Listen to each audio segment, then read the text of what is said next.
Hi, and thank you for watching these videos at the Audrain Museum Network. We really prize our viewers, and we've seen millions of views thanks to you. Why not take the next step and subscribe and be notified when we get new content here in the channel? Be a superbird. Come subscribe to the Audrain Museum Network.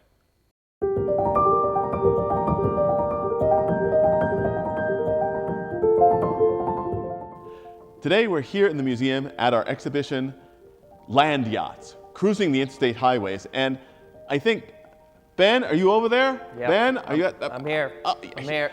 Can you hear me? I can hear you. And the reason why we're here with this particular car, a 1970 Plymouth Roadrunner Superbird, is because some of the comments that we received in our opening video sort of challenged us that some of the cars we had in the exhibition, perhaps such as this Plymouth, are not real land yachts. But we've got another idea, don't we, Ben? Yeah, Donald, land yachts come in all sizes.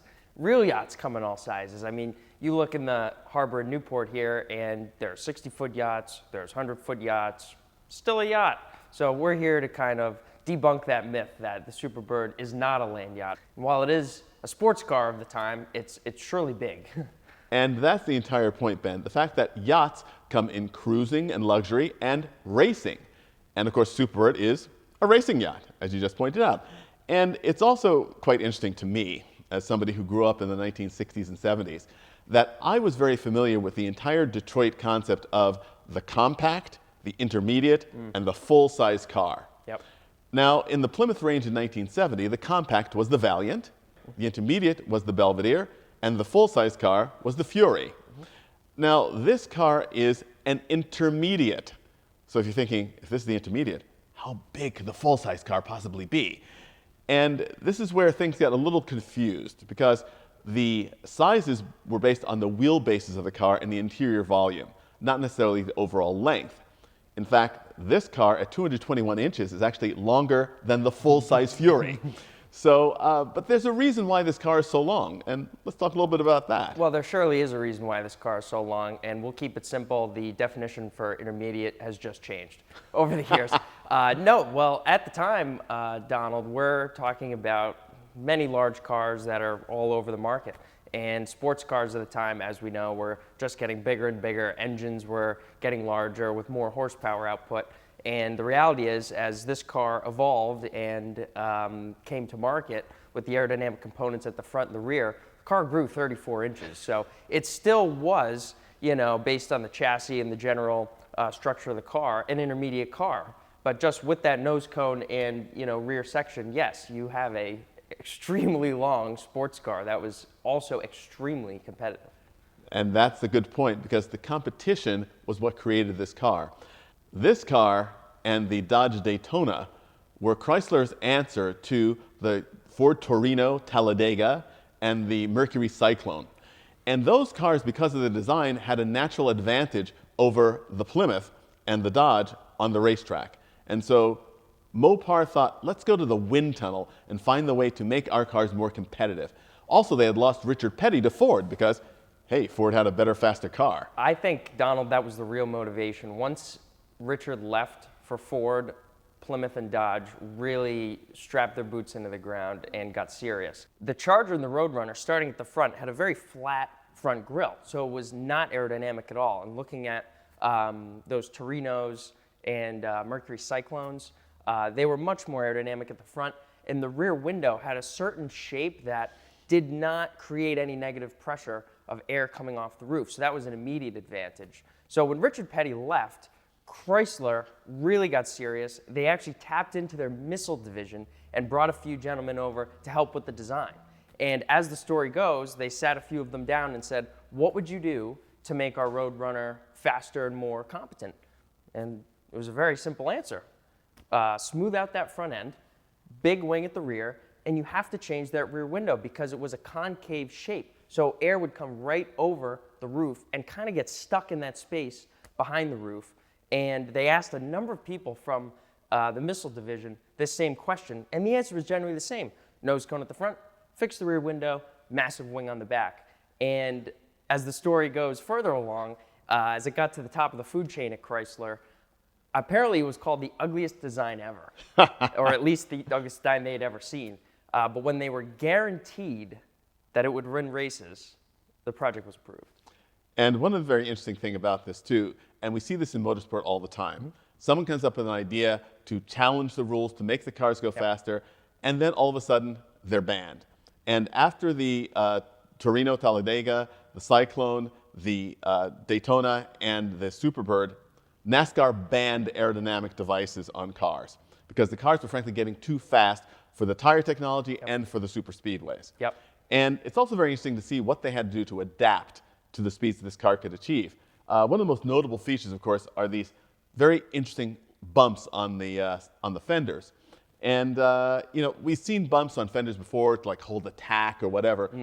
These on the race car have a practical effect. And that effect was? Well, they told people, viewers, maybe other teams, when they first got to the racetrack, they got a lot of questions about these bumps, these weird kind of tacked on looking devices on the fenders. And they told a number of people that, well, because the car was now so low, they actually needed more clearance for the tires. And many people believed that. But that was a really good distraction because it was really releasing negative pressure from the fenders, a la the new GT3 RS 765 LT McLaren. This was pulling air out of the fender wells. But unlike the race car, on the road car, these were just for show as kind of a homage to the race car. Exactly, and it's very funny, you know, we think of everything being new in racing technology, but you realize that they were using a combination of downforce and ground effects to make the car work. Now, one of the other things you mentioned that some of the Chrysler executives thought that this was a rather unattractive car. And frankly, even though it won on the racetracks, so did the public. These were almost impossible to sell. And much as great Shelby Cobras languished in Ford showrooms for years after they raced, these cars, nobody wanted to drive a car that looked like this on the street. It was a bit much. And a lot of them, interestingly enough, were actually converted back to standard spec with a flat nose and without the wing. And of course, we can't imagine that today, but nonetheless, the reality was things that are prized as collector cars are not always appreciated as new road cars. Now, one of the other things, of course, about this car is, and thinking of the period that this was born in, when things were really sort of wild and crazy in the auto industry, and even a company like Chrysler. This is a Plymouth Roadrunner Superbird. And of course, the Roadrunner is a great cartoon. And one of the great features of this car I'd like for you to demonstrate right now is the horn, which imitated the beep beep sound of the Roadrunner cartoon. And of course, Chrysler had to pay a royalty to use the Roadrunner name and image. But I think that it speaks to a time when things were very much more playful in the car business than you can imagine today. Well, absolutely. And, you know, going back on your statement about the fact that these cars didn't sell well, the collector car market in 1970 was vastly different, you know, than it turned into 52 years later. And people weren't buying cars to collect them. People weren't buying cars to, you know, own them and then sell them for more money at a later point. And this really was a way to bring the car more down to earth, make it more kind of relatable to consumers and families. I mean, you've got plenty of room for a family of 6 in this thing, so there's no reason why the common man can't go buy this and drive it to work every day. But it just didn't make sense to have a car that had such an absurd front end and such a massive rear wing. I mean, I don't know why you wouldn't want to change a baby on that, but people did not buy into it like you assumed Child they would. Protection Services, I think, would take exception with changing a baby at that height off the ground. But the other thing is that another interesting thing about the performance of these cars is the fact that the ultimate variant of this car is the 426 Hemi, which was the street version of the engine that they actually used to race. But most, including this one, had the 440 cubic inch engine, and this one has the ultimate spec of the 440 Super Commando 6-pack with 3 2-barrel carburetors. And again, we think about the way power is produced and put down the ground today. You think, well, bigger is better, right? Well, not necessarily. But this is still a very, very, very potent car, and one that you really want to drive mostly in a straight line very quickly. It's not a handling car. It's not a Shelby GT350 or GT500. It's a very, very different piece of kit. And one of the things that I find so very interesting about this car in particular is the fact that it still has, as you point out, all the characteristics of the family car. Right. But it's sort of taken and turned to 12. Right. It's sort of the family car of the slightly nutty father. Yes. Or the wild mom. Yeah. You know, so it's a very interesting thing. And I think, certainly, and hopefully you agree with me, and hopefully our viewers will agree, this is certainly a yacht, a racing yacht, a great racing yacht for the road. Absolutely, absolutely. It has to be, to me, one of the biggest sports cars of all time. You know, things like the Bentley Blower come to mind that are just absolutely so massive. But this is something that will remain, you know, for the rest of time, a product of the times. And, you know, like you said earlier, the best race cars, even the car that was in this position in our last show, the CLK GTR, got banned after a year or two. So it really shows how great it was that after 1 year, it was done on the racetrack. So we hope that you come here to the gallery on Bellevue Avenue in Newport and see this exhibition, Land Yachts, Cruising the Interstate Highways, running through September 5th, 2022. Thanks for watching.